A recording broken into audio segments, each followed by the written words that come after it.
अस्सलाम वालेकुम। आज हम बात करेंगे कि दुनिया में जंगें क्यों होती हैं या हम जंगें क्यों करते हैं। मैं इस चीज़ की लंबी तफसील में तो नहीं जाना चाहता कि दुनिया में कितनी जंगें हुई या कौन कौन सी जंगें हुई या आजकल के दौर में कौन सी जंगें हुई या आने वाले दिनों में कौन सी जंगें होंगी, लेकिन मैं कुछ एनालिसिस आपके सामने पेश करता हूँ। दुनिया में मैं ज़्यादातर स्टैटिस्टिकल पॉइंट ऑफ व्यू से चीज़ों को जांचता हूँ, तो इसलिए दुनिया में 10 बड़े मुल्क हैं जो वेपन बनाते हैं। और आपको ये जान के हैरत होगी, बल्कि बहुत से लोग ये जानते भी होंगे कि दुनिया में 50% जो वेपन्स की जो फैक्ट्रीज़ हैं, आर्म्स एंड एम्यूनिशन की जितना भी जो काम है वो 50% अमेरिका में बनती हैं। और ये फैक्ट्रीज़ ज़ाहिर है इन पे पैसा खर्च आता है और इसके लिए बड़ा बजट रखा जाता है और कुछ बड़े बड़े मुल्क इसको फिनांस करते हैं। और इन बड़ी बड़ी फैक्ट्रियों के मालिकान में कुछ ऐसे ममालिक भी हैं जिनके ऊपर यही वेपन्स इस्तेमाल होते हैं। ये बड़ी अजीब बात है। दूसरे नंबर पे जो दुनिया का बड़ा मुल्क है जिसमें वेपन की फैक्ट्रीज़ हैं जहाँ पे बनते हैं वो है जर्मनी। और तीसरा बड़ा मुल्क जहाँ पे वेपन बनते हैं वो फ्रांस है। और उसके अलावा इसमें एरोप्लेन, जंगी जहाज़, मिसाइल, इस तरह की चीज़ें, सारी चीज़ें उसमें इटली भी शामिल है और इंग्लैंड भी शामिल है। इन बड़े बड़े असला फैक्ट्रियों में एक वाहिद इस्लामी मुल्क है जिसका असला जो बनाते हैं ख़ुद से, वो है टर्की। इसके अलावा कोई इस्लामी मुल्क वेपन नहीं बनाता, लेकिन उसके बावजूद भी मुसलमानों को दहशतगर्द या कहा जाता है। इसका ताल्लुक ज़ाहिर है रिलीजन से नहीं है, कॉमर्स से ये। अब आते हैं दुनिया में ऑयल की पैदावार या ऑयल प्रोड्यूसिंग कंट्री कौन सी हैं बड़ी बड़ी। तो दुनिया में जो सबसे ज़्यादा जहाँ पे ऑयल निकलता है, ऑयल प्रोड्यूसिंग कंट्री है, वो इराक़ है। उसके बाद सऊदी अरेबिया आता है, उसके बाद सीरिया आता है। और सीरिया में ऐसा ऑयल पेट्रोल निकलता है, उसे ब्लू पेट्रोल कहते हैं, ब्लू ऑयल। वो एरोप्लेन्स, जेट, वो फाइटर प्लेन्स, इनमें इस्तेमाल होता है। और उसके बाद वेनेजुएला और अमेरिका में भी बहुत ज़्यादा तेल निकलता है, लेकिन वो उनकी वेनेजुएला का तेल पे कब्ज़ा करने के लिए अमेरिकन ने कोशिश की और उसमें कामयाब भी हो गए। उनकी इकानमी को डिस्ट्रॉय कर दिया उन्होंने।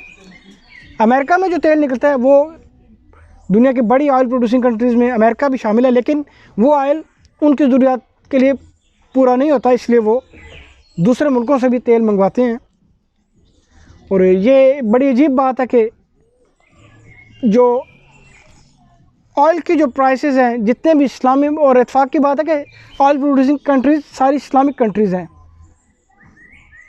और उनकी जो प्राइसेस हैं वो अमेरिकन तय करते हैं। उसके मुताबिक आप अपना ऑयल बेच सकते हैं। अगर आप उनके ख़िलाफ़ जाते हैं तो वो तकरीबन नामुमकिन है, क्योंकि ईरान ने अपने ऑयल की प्राइस, ईरान चूँकि ओपेक का मेंबर नहीं है, वो अपना ऑयल ख़ुद बेचता है, इसलिए आजकल वो एक बुरा मुल्क है। और जो ऑयल जिन मुल्कों में ऑयल निकलता है, ये इसलिए नहीं कि वहाँ पे रिलीजन है, इस्लाम है तो वहाँ पे ऑयल निकलता है। जियोलॉजिस्ट ये बात अच्छी तरह जानते हैं कि आज जहाँ पे तेल निकल रहा है, कई हज़ार साल बाद हो सकता है कि आपको अमेरिका में या यूरोप के किसी एरिया में इतना ऑयल निकले, और हो सकता है ऑयल की ज़रूरत की वजह से ये क्रिश्चियन टेररिस्ट हो जाएं, क्योंकि ऑयल के बगैर आप नहीं चल सकते। या कोई ऐसा एनर्जी दुनिया में आ जाए जो ऑयल का नेमुल बदल हो और ऑयल की वैल्यू ज़ीरो हो जाए। जैसे अभी कोरोना वायरस के दौरान ऑयल का इस्तेमाल कम हुआ तो ऑयल की प्राइस ऑटोमेटिकली कम होगी। तो जैसे ही अगर ऑयल की जगह कोई और चीज़ आती है तो फिर कोई अरब मुल्क टेररिस्ट नहीं रहेगा, कोई मुसलमान टेररिस्ट नहीं रहेगा। ये वीडियो इसलिए नहीं है कि मुसलमानों को डिफेंड किया जा रहा है, ये सारा एक, मैं इस पॉइंट ऑफ व्यू से देखता हूँ कि इट्स अ कॉमर्स। और कितनी अजीब बात है कि ऑयल प्रोड्यूसिंग कंट्रीज सारी ज़्यादातर वो जो बेल्ट है वो इस्लामिक कंट्रीज़ की है। अब आते हैं आप वो जो वेपन्स अमेरिकन बनाते हैं, इन दोनों का आपस में बहुत गहरा ताल्लुक़ है, ऑयल का और वेपन्स का। अमेरिकन जो वेपन, अमेरिका, जर्मनी, फ्रांस, ये जो मुल्क जो वेपन्स बनाते हैं, ये ख़रीदता कौन है? मेरा नहीं ख्याल कि बहुत से लोग ये जानते हैं कि 50% वेपन्स सऊदी अरब ख़रीदता है। उन्होंने इन वेपन्स का क्या करना है? लेकिन होता ये है कि आप इस तरीके से पूरी दुनिया को मैनिपुलेट करते हैं, इस तरीके से उसको चलाते हैं कि अगर आपके वेपन कोई नहीं ख़रीदेगा तो उनको वो जंग आलूद हो जाएंगे और उनकी कीमत एक लोहे की तरह होती है। लोहा किसी काम का नहीं होता, वो आप रद्दी में बेचते हैं, उसकी कोई वैल्यू नहीं। तो इन चीज़ों आप जब आप वेपन बनाते हैं तो उनको अपने बेचना भी है। तो इस तरह होता है कि you scratch my back, I will scratch your back. तो वो इनका ऑयल ख़रीदती हैं, उसके बदले में ये उनसे वेपन ख़रीदते हैं और वो वेपन दूसरे ममालिक में ऐसे चीज़ें तख्लीक करके डिस्ट्रीब्यूट किए जाते हैं ताकि अगर जब तक दुनिया में जंग ना हो तो वो वेपन कोई नहीं ख़रीदेगा। तो आप देखें कि थोड़े अर्से के बाद कहीं ना कहीं कोई ना कोई जंग हो रही होती है, उससे इनके वेपन बिकते हैं। जब वो मुल्क डिस्ट्रॉय हो जाते हैं फिर वहाँ को उनको कंस्ट्रक्ट किया जाता है, उसके ठेके भी इन्हीं मुल्कों को मिलते हैं। लेकिन आपने एक्सक्यूज़ इन्वेंट करने होते हैं जंग करने के लिए।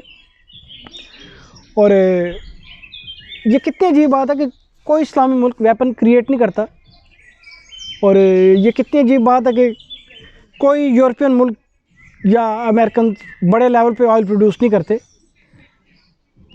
तो अगर आप ठंडे दिमाग से सोचें तो ये एक कॉमर्स है, वो अपने वेपन बेचते हैं। उनको अगर ये उनके वेपन नहीं खरीदेंगे तो उनका ऑयल कोई नहीं ख़रीदेगा, क्योंकि ऑयल उस वक्त ख़रीदा जाता है जब आपके पास पैसे हों। पैसे उसी वक्त आपके पास आते हैं जब दुनिया की इकॉनमी को मैनिपुलेट किया जाता है। और अभी मॉडर्न वर्ल्ड में वेपन्स की जगह अब बायोलॉजिकल वेपन शुरू होंगे, जर्मिसाइडल वेपन शुरू होंगे। तो उसमें पूरी दुनिया एक तरह की मफलूज हो जाएगी और जिसके पास उसका रेमेडी या उसका इलाज होगा वही दुनिया को पे हुकूमत करेगा। तो ये चीज़ें सोचने वाली हैं।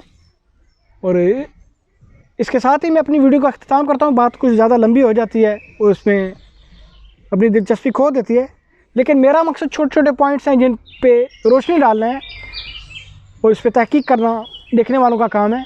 इसके साथ ही मैं वीडियो का अख्तिताम करता हूँ। मेरी वीडियो को लाइक कीजिए, मेरे चैनल को सब्सक्राइब कीजिए और इसके साथ ही मैं इजाज़त चाहूँगा। अल्लाह हाफिज़।